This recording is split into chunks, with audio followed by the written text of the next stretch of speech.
Hello and welcome to this first edition of a 13-part environmental series on CNC3 titled Cleaning Up the Mess. I'm Ira Mathur. Trinidad and Tobago is one of the top 10 producers of carbon dioxide per capita, which contributes to global warming. Our environmental laws are not enforced, a fact that is immediately apparent on our streets and beaches. The newly elected People's Partnership government has placed our country's battered environment in the center of their agenda, culminating with the Sunday 27 June Clean Up and Beautify Trinidad and Tobago. Here at the Guardian Media Group, we endorse and support the government's stated commitment for a sustainable environmental policy. Over 13 weeks in The Guardian, on the radio, on our website, and on this program on CNC3, we will examine major environmental issues and hear from you on what you think needs to be done to clean up the mess. My guest today is Dr. Udal Munilal, Minister of Housing and the Environment. We're very pleased to have him here. But before we get to the interview with him, let's take a look at some of the footage we took before the cleanup campaign.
Dr. Munilal, your immediate response to that?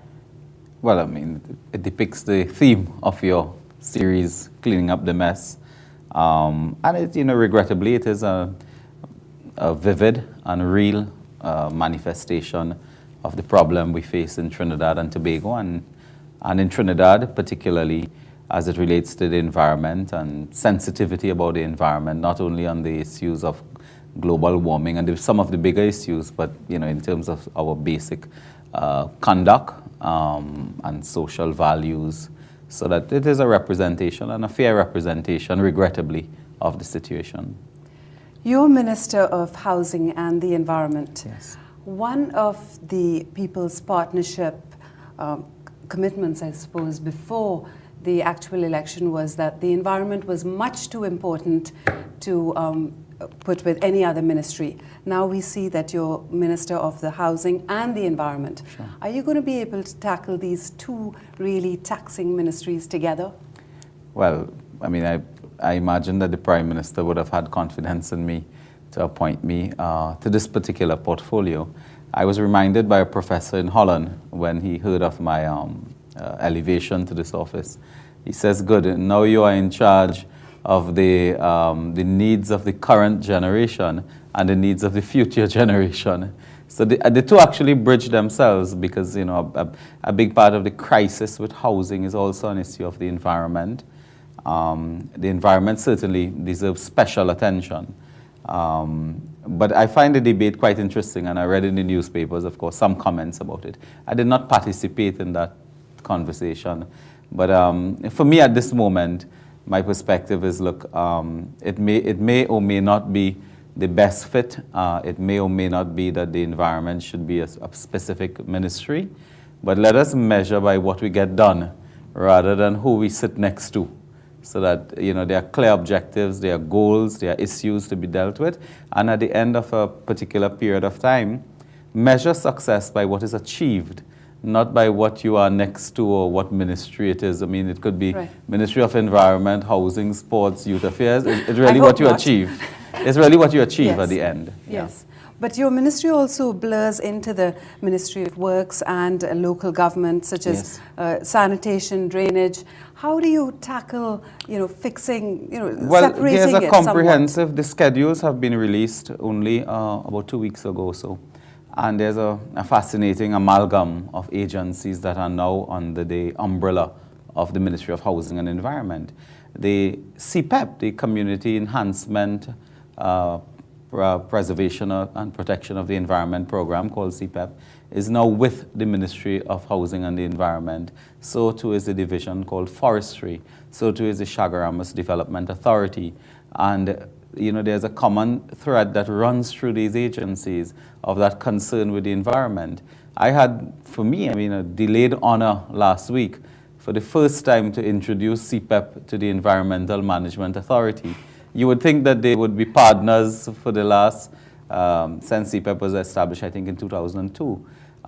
They met for the first time under my very short tenure. And, one to me is involved in the issue of policy, and the other is really an operations, setup, so that, there are exciting possibilities about that coming together there. But there are several agencies with that concern for the environment, and I think we have a nice amalgam now, and there is a lot of possibilities for synergies and creativity in dealing with some of these problems. So let's ask you up front, who handles oil spills? Who handles climate change? Who handles recycling? Who answers questions about the smelter? Who handles unrestrained quarrying? Would that be you? Well, first, they are fundamentally issues of public policy. Public policies is, of course, the purview of governments. Our responsibility is to look at these problems, but not by ourselves, of course. There is joint responsibility between such agencies as the Ministry of Energy, for example, also the Ministry of Health. So there are several ministries that crisscross when you come to that problem that you find. But having said that, clearly with the, because we would like to escalate somewhat the presence, the ambit and the strength of the environmental divisions and the Environmental Management Authority, we would almost take pleasure now in assuming responsibility for some of these issues. Okay, excellent. Let's talk about the cleanup campaign. Sure. On Sunday 27th. Was it successful?